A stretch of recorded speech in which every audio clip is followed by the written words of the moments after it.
కథ పవిత్ర నీరు. రచయిత నవీన్ గారు. స్వరం నాగమౌనిక. తెల్లవారుజామున మొదటి గంట కొడితే చాలు, రెండో గంట కొట్టేలోపు చర్చి లోపల ఉంటుంది మరియమ్మ. చర్చి జరిగే సమయాలు ఏవైనా చర్చికి వెళ్లే మొట్టమొదటి వ్యక్తి మాత్రం మరియమ్మే.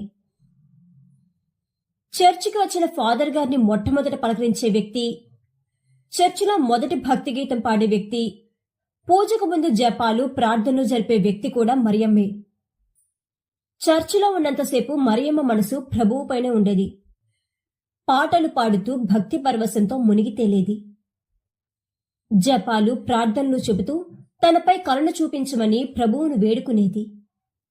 పూజ ప్రారంభం నుంచి అయ్యేంత వరకు ఫాదర్ గారిలో ప్రభువును ఊహించుకుని దైవత్వంతో పులకరించిపోయేది.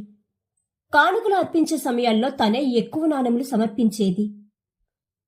చర్చిలో ముగింపు ప్రార్థన అయి బయటకు వచ్చేటప్పుడు మరియమ్మ, ఈరోజు ప్రార్థనలు పాటలు జపాలు అన్నీ తనే చేసిందనే ఆనందంతో తనకంటే ఎక్కువగా ప్రభువును ఆరాధించేవారు ఎవరూ లేరని అనుకునేది.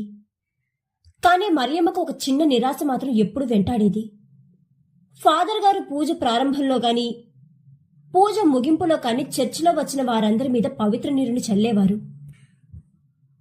ఆ పవిత్ర నీరు ప్రభువు యొక్క ప్రత్యేక దీవెనలకు గుర్తు.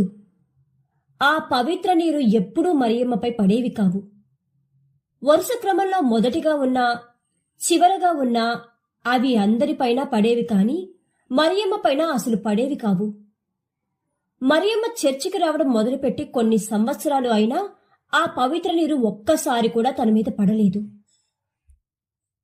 ఒక్క నీటి చుక్క పడితే చాలు ప్రభువా అని మనసులో అనుకున్నా ఒక్క పవిత్ర నీటి చుక్క కూడా తన మీద పడేది కాదు. మరియమ్మకు మనసులో ఏదైనా నిరాశ ఉందంటే అది పవిత్ర నీరు గురించే. చర్చికి మొదట వచ్చేది నేను, పాటలు పాడేది నేను, ప్రార్థనలు చేసేది నేను, కాని ఎప్పుడు ఆ పవిత్ర నీరు నాపై కురిపించవేంటి అని అప్పుడప్పుడు ప్రభువును కూడా నిందించేది. కాని పవిత్ర నీరు ఎందుకు తన మీద పడటం లేదో కారణం మాత్రం తనకు తెలిసేది కాదు. మరియమ్మ ఊర్లో ఉన్న కుటుంబాల్లో కాస్త ధనవంతుల కుటుంబానికి చెందినది. మరియమ్మ కుటుంబం ముందు పేదరికంగా ఉన్నా సరే మరియమ్మ వడ్డీల వ్యాపారం చేసి తన కుటుంబాన్ని ధనవంతుల కుటుంబంగా మార్చింది. మరియమ్మ ఎవరికైనా వడ్డీకి డబ్బులు ఇస్తే ముక్కు పిండి మరీ వసూలు చేసేది. ఎవరైనా డబ్బులు తర్వాత ఇస్తామంటే వారు ఇచ్చేంత వరకు వారి నిత్యావసర వస్తువులు ఏమైనా పట్టుకెళ్లి వారు ఇచ్చేంత వరకు ఆ వస్తువులు తన దగ్గరే ఉంచుకునేది. నువ్వు చేసేది తప్పు అని ఎవరైనా వేలు పెట్టి చూపిస్తే ఇక అంతే సంగతులు. వారితో కయ్యానికి కాళ్ళు దువ్వేది. నోటికి ఏది వస్తే అది మాట్లాడే తగాదాల మనస్తత్వం ఆమెది. మనుష్యులంటే ఇష్టముండదు. అదీ కాకుండా అన్యమతస్థులంటే అస్సలు ఇష్టం ఉండేది కాదు. అన్యమతస్థుల పెళ్లికి విందు భోజనాలకు పిలిచినా వెళ్లేది కాదు. వెళ్ళినా సరే అక్కడ ఏమీ తినేది కాదు. తనకు వడ్డీ డబ్బులు ఇవ్వని వాళ్ళు పెళ్లిల్లో శుభకార్యాల్లో కనిపించినా సరే మొహమాటం లేకుండా అడిగి వారి పరువు తీసేది. క్రొత్త సంవత్సరానికి 3 రోజులు ఎప్పుడూ ప్రత్యేక ఉపవాస ప్రార్థనలు జరిగేవి. ఆ ఉపవాస ప్రార్థనలకు పట్టణం నుంచి పెద్ద ఫాదర్ గారు వచ్చేవారు. పెద్ద ఫాదర్ గారు చెప్పే వాక్యం ప్రసంగాలు మనం చేసే తప్పులను మన కళ్ల ముందు చూపించేవి. గొప్ప వాక్చాతుర్యం కలిగిన వారు. ఈ సంవత్సరంలో జరిగే చివరి 3 రోజుల ఉపవాస ప్రార్థనలో కూడా పెద్ద ఫాదర్ గారే అతిథిగా వచ్చారు. మరియమ్మ పెద్ద ఫాదర్ కంటే ముందుగానే వెళ్లి ఉపవాస ప్రార్థనలో ముందు వరుసలో కూర్చుంది. ఆ రోజు ఫాదర్ గారు మాట్లాడుతూ పొరుగువారి పట్ల ప్రేమను చూపించే అంశం పైన ప్రసంగం మొదలుపెట్టారు. మీ తోటి వారిలో ఎవరైనా పేదవారు ఉన్నట్లయితే వారికి సహాయం చేసినట్లయితే ప్రభువు వారిని మెండుగా దీవిస్తాడు. అప్పు ఇచ్చి వడ్డీ అడుగువాడు దేవునికి అయిష్టుడు. మన నోట్లోకి ఏమి వెళ్ళింది అన్నది కాదు, మన నోటి నుంచి ఏమి వస్తుంది అన్నది మాత్రమే ముఖ్యం. మన నోటితో మాట్లాడే మాట ఎదుటి వారిని నొప్పించకూడదు.